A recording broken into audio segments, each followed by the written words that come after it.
नमस्कार दोस्तों, आप लोगों के यूट्यूब कमेंट्स में कुछ जो मरीज़ हैं, ख़ासकर यंग मरीज़ हैं, उन लोगों ने काफ़ी डिमांड की है कि हाई ब्लैडर नेक या बीएनआई ऑपरेशन के बारे में बताएँ। अब यंग लोगों में हाई ब्लैडर नेक क्यों ये एक समस्या है, वो पहले मैं डिस्कस करना चाहूँगा। हाई ब्लैडर नेक यानी पेशाब की थैली का मुँह जो है, अपने लेवल से ऊपर है।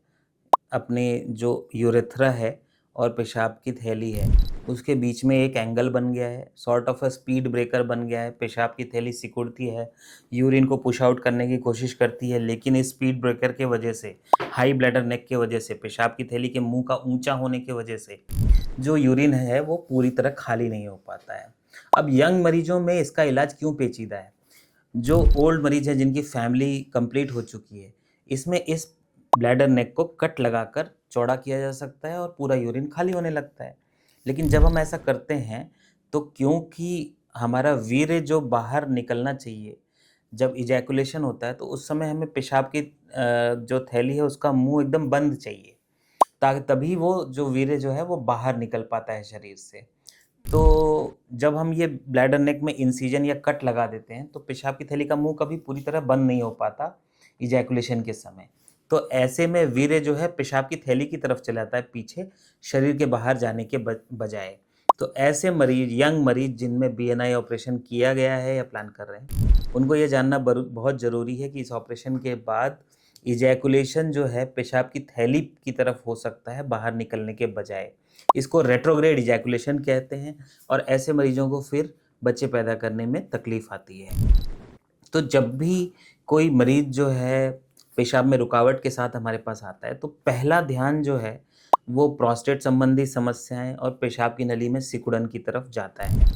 लेकिन कुछ मरीज ऐसे भी होते हैं जिनको इस तरह की कोई बीमारी नहीं है, लेकिन पेशाब की थैली की जो मुँह है और ब्लैडर नेक है वो थोड़ा ऊँचा है, हाई ब्लैडर नेक है। तो ऐसे मरीजों को पेशाब में रुकावट की समस्याएँ होती हैं, लक्षण होते हैं। कौन से ऐसे लक्षण होते हैं? लक्षण लगभग-लगभग प्रोस्टेट और पेशाब की नली के सिकुड़न या किसी भी ऑब्स्ट्रक्शन वाले बीमारी से सिमिलर ही होती हैं। पेशाब की धार कम हो जाना, रुक-रुक के पेशाब आना, पेशाब करने में समय ज़्यादा लगना, पेशाब कर लिया उसके बाद लगता है कि पेशाब अंदर रह गया है, फिर से कर लूँ। बार-बार यूरिन में संक्रमण होना, इन्फेक्शन होना, अर्जेंसी का होना, पेशाब लगी तो तुरंत भाग के जाना पड़ रहा है। इस तरह की प्रॉब्लम्स इन मरीजों को होती हैं। तो इनकी डायग्नोसिस कैसे होगी? डायग्नोसिस के लिए 3 मुख्य तरीके हैं, 3-4 मुख्य तरीके हैं। पहला तो यूरोफ्लोमेट्री बहुत इम्पोर्टेंट टेस्ट है। यूरोफ्लोमेट्री के बारे में हमने अलग से एक वीडियो में डिस्कस किया है, उसको आप देख सकते हैं। ये एक ग्राफ होता है, एक स्पेशल मशीन में हमें पेशाब करना होता है और इससे हमें पेशाब का मैक्सिमम फ्लो रेट कितना है और पेशाब करने में कितना टाइम लग रहा है, ये पता चलता है। इसके अलावा अल्ट्रासाउंड एक सिंपल टेस्ट है, सोनोग्राफ़ी हम कराते हैं, उसमें पेशाब पूरी तरह खाली हो रहा है कि नहीं वो हमें पता चलता है। पेशाब करने के बाद कितना यूरिन अंदर बचा रह जा रहा है। उसके अलावा किडनी में सूजन भी आ सकती है और ख़ास बात ये है कि इन सब मरीज़ों का प्रोस्टेट हमेशा नॉर्मल होता है। तो ये एक टेस्ट है। इसके अलावा इन 2 टेस्ट से भी जब क्लियर नहीं हो पाता है कि पेशाब के रास्ते में रुकावट है या पेशाब की थैली कमज़ोर है, तो फिर हम यूरोडायनामिक टेस्ट करते हैं। यूरोडायनामिक टेस्ट में भी हमने अलग से वीडियो बनाया है, उसको आप देख सकते हैं।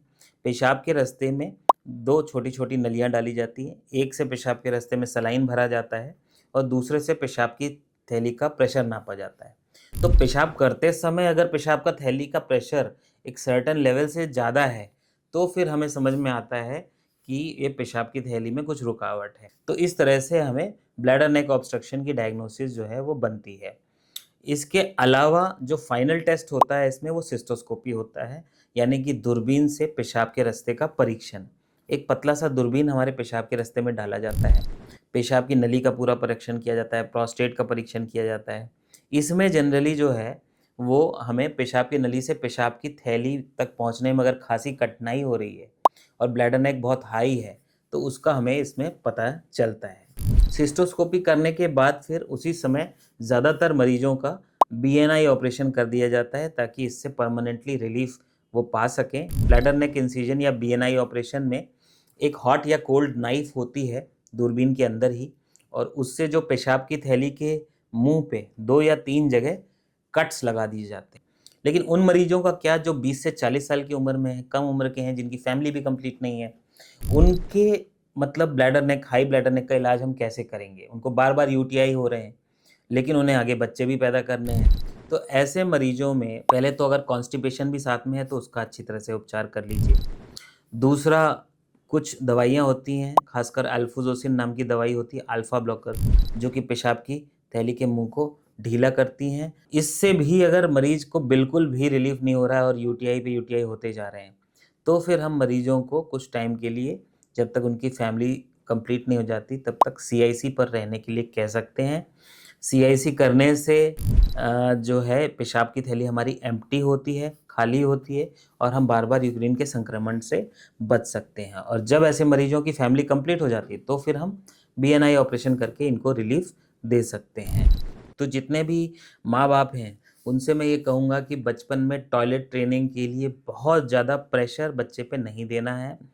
नेचुरल प्रोसेस में धीरे-धीरे बच्चा खुद ही अपने टॉयलेट और स्टूल्स पे कंट्रोल पा लेता है। इसको बहुत अग्रेसिवली करने के वजह से बच्चा जो है वो अपने पेशाब और लैट्रिन के रास्ते के जो स्फिंक्टर हैं, मांसपेशियाँ हैं कंट्रोल करने वाली, उनको ओवर डेवलप कर लेता है, जिससे कि कॉन्स्टिपेशन और पेशाब की थैली के मुँह पे रुकावट, ये दोनों साथ में हो जाते हैं। तो इस तरह के चीज़ों से हमें बचना चाहिए। इस वीडियो में इतना ही। धन्यवाद।